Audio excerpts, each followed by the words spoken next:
Hi, I'm Sully, or Suilion for long, and welcome back to this little speed paint series where I draw characters that somehow have almost no fan art. The idea is simple: if no one's drawn them, I will. And one of these characters is Robin from Ville Poter. And yeah, that means this is another episode of No Fan Art, No Problem. So for anyone unfamiliar, Ville Poter is a Norwegian science-fiction comic series by Victor Nordahl that follows a bunch of foxes, mainly Lucas, T, and Robin. The story starts with T, who is this really anxious wild fox that ends up trapped on a fox farm where he meets Lucas, who has lived his entire life in captivity and basically doesn't know that there's another way to live. And from there, the story kind of expands into survival and identity and freedom and relationships and mental health and a bunch of other themes that hit surprisingly hard, considering the cast is literally just foxes, which, if I'm being completely fair, is one of my favorite kinds of stories. Because when media uses animals as stand-ins for people, it can sometimes make emotional stuff hit in a completely different way. Robin comes in later in the story, and I really like the role that she fills in the group dynamic. She balances out Lucas and T really well, because she's a lot more grounded and knowledgeable than the two of them, while still having her own struggles and identity stuff going on. And it creates this really interesting contrast where she feels like the most, quote, normal, unquote, fox out of the trio, but she's actually a trans character, which is lovely to see this kind of representation in a comic book for children. And yeah, the irony of me saying, quote, normal, unquote, fox when we're discussing anthropomorphized gay fox drama is not lost on me. I've also actually met Victor Nordahl before, and he's genuinely a really sweet dude. A long while ago, he even commissioned me to make plushies of Lucas, T, and Robin, which was so fun to work on, and sometimes he will bring them with him when he goes on conventions and stuff, and I love seeing the pictures he sends, like of these cute, adorable little plushies on his stand. It always makes my day. So now, deciding to draw Robin for this series feels kind of like a full circle, and with book 4 releasing literally this week, in Norway at least, it felt like the perfect time to make fan art for the series. Because genuinely, this series deserves more fan art. Especially of Robin, Lucas and T also of course, and all of the other characters, but Robin's my favorite, so I'm not biased at all. So let's talk a little bit about the art. For this piece I actually wanted to draw a scene. I debated for a while what place from the comic I would draw. There are many notable places, but I settled on Ty's den for the little island with the birch trees.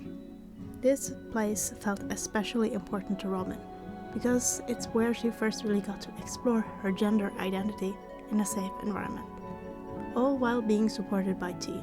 This is actually explored in a extra sign that was released, which I also recommend reading. It was an adorable little side comic where Robin, as a child, is talking with her uncle and expressing feelings and thoughts that she wasn't comfortable sharing with anyone else, and Ty guides her through it in a safe space and environment so that she can explore what those things means for her. But let's get back to talking about the speed paints.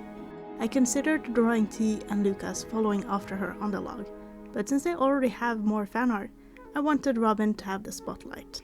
In my head, T and Lucas are probably somewhere behind her, either dashing through the underbrush trying to catch up, or taking it a little slower while Robin speeds ahead of them. She probably is the fastest out of the three after all. I really wanted Robin to look happy in this piece.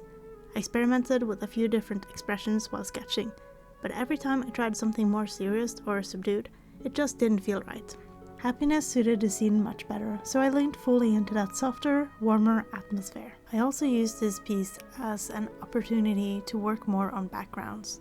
I think a lot of artists can relate to this, but backgrounds are one of those things that are easy to avoid because drawing characters is usually way more immediately rewarding. So lately, I've been trying to make backgrounds more fun for myself instead of treating them like a chore. An established foreground, dark since it's not the focus, then the log Robin is on with some nice foreshortening, Robin herself of course, and then the little island in the back with the birch trees stretching up and off the canvas. The part where the rocks intersected with the water was surprisingly difficult. I wanted the water to feel shallow and clear enough that you could still somewhat see the shapes beneath the surface, while also catching bits of reflected light. And I even snuck in a few tiny fish down there. I also struggled quite a bit with the far background. Originally, I painted a much more saturated tree line and a sandbank, but it pulled way too much of the focus away from Robin. I ended up simplifying it into a more separated grassy bank with trees instead, which helped the composition breathe a bit more. Sparkling is naturally added to the water. It's a must. Rendering Robin herself was probably my favorite part. I have the light source coming from behind her, which lets me play around with the rim lighting and warmer shadows. I learned recently that adding a subtle warm color around the shadows helped the whole piece feel softer and more alive, so I leaned into it pretty heavily here. Towards the end, I also adjusted the overall darkness and the piece a little bit because Robin herself was getting slightly too obscured by the lighting, and I still wanted the atmosphere, but not at the cost of readability. That's kind of the balancing act with rendering in general. You want mood and depth, but you also want the image to stay clear and readable. And that's kind of what I want this series to be about.